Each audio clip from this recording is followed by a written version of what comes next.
And welcome back to Comic Frontline, everybody. I am Brant Fowler, aka the Gonzogoose, back with you for another review. This is another part of the Goblin Nation story, spilling over into the Superior Spider-Man Annual 2, or number 2 rather, the 2014 Annual, whatever you want to call it. This is written by Christos Gage. It has two stories, both written by him. The artist on the first one is Javier Rodriguez. Artist on the second one is Felipe Briones.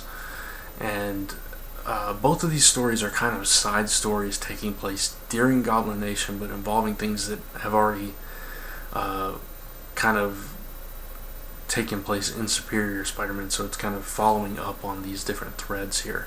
The lead story focuses on Ben Urich, and he's trying to figure out what happened to his nephew Phil, and he's kind of down on himself because he's supposed to be this star reporter that outed Daredevil and all this other stuff, but he couldn't figure out that his nephew was a supervillain. So, he's trying to find clues and everything. Thinks he's figured out how to counter the Goblin serum, but he needs help from Peter Parker, so he goes to Parker Industries and finds out that Carly Cooper, aka Monster, is there.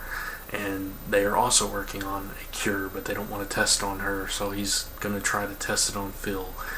And so throughout this story, he interacts with Phil Urich, aka the Hobgoblin, old Hobgoblin, whatever you want to call him, new Hobgoblin, whatever he is.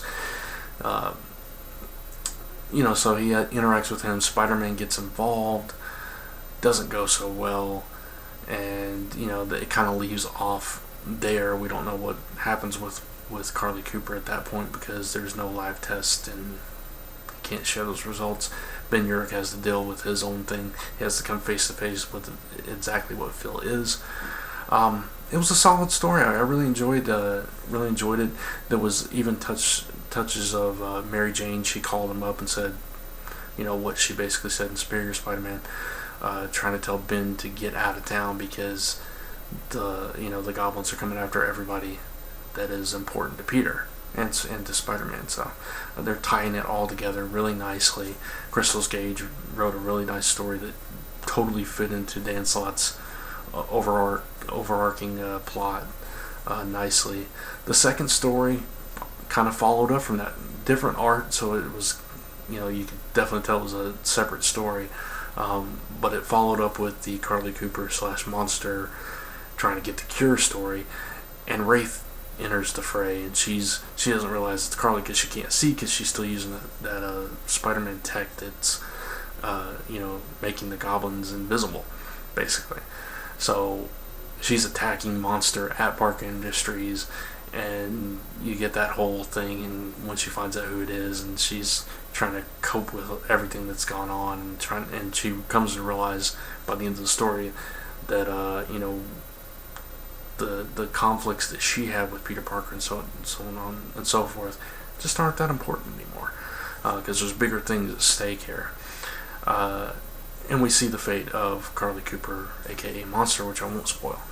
So I think the lead story was the better story, but they both kind of tied in together, and they both tied into the overall Goblin Nation story, so it made it a very well-rounded story if you've been following everything. If you hadn't been following everything and you just picked this up, I think they gave you enough information to get what was going on.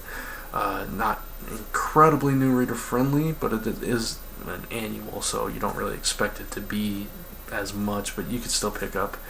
High marks for the issue.